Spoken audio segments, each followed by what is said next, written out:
Kal Halal Yahweh Bahashem Yahushua Bahashem Ruach HaKodesh, the wilderness to GMS, that told me this truth. Revelation 13 and 16.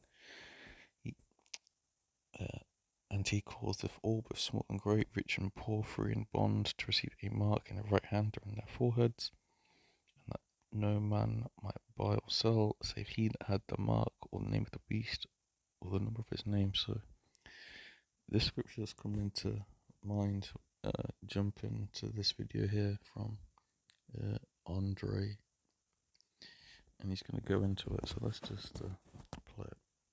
Believe that everything that's happening in the world right now was actually predicted thousands of years ago.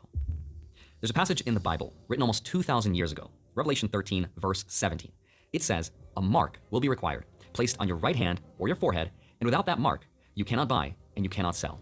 This is called the mark of the beast. And for most of human history, people assumed that this was just a metaphor from the Bible, kind of symbolic message that ancient texts used to describe power and controls in ways that people could visualize at that time, because obviously nobody could imagine the technology that would make this possible today. But if you're paying attention to the world and everything that's going on today, it almost seems like everything we're watching is part of some manufactured crisis, a transition in human history with a new opportunity to centralize power. We are now moving from the industrial age to the intelligent age. We are living in the transition to a new time, which will change everything. It will change how we communicate, how we work, how we live. But now in this new age, the base will be knowledge, data, and intelligent insights. Now, in the modern world, people call this prophecy the digital control grid. And I know how it sounds conspiratorial, but I want to show you some things that are actually happening right now.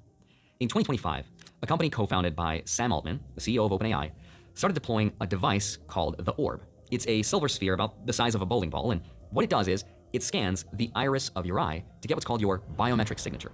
It's the one thing about your body that's completely unique to you and can never be changed. Now, in exchange for that scan, you will get something called a World ID, which is a digital proof that you are a real human being. As of right now, over 18 million people have already done this voluntarily. Why would they do that? It's because in a world of AI and robots, how do you prove you're actually a real person? This is how. The World ID is now being integrated into apps like Tinder, DocuSign, Zoom, Shopify, and dozens of other platforms.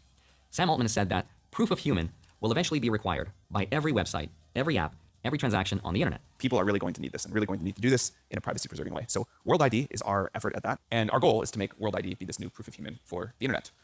At the same time, the United States passed something called the Genius Act, which is a law that creates the legal framework for stablecoins, aka digital dollars. And what makes a stablecoin different from the cash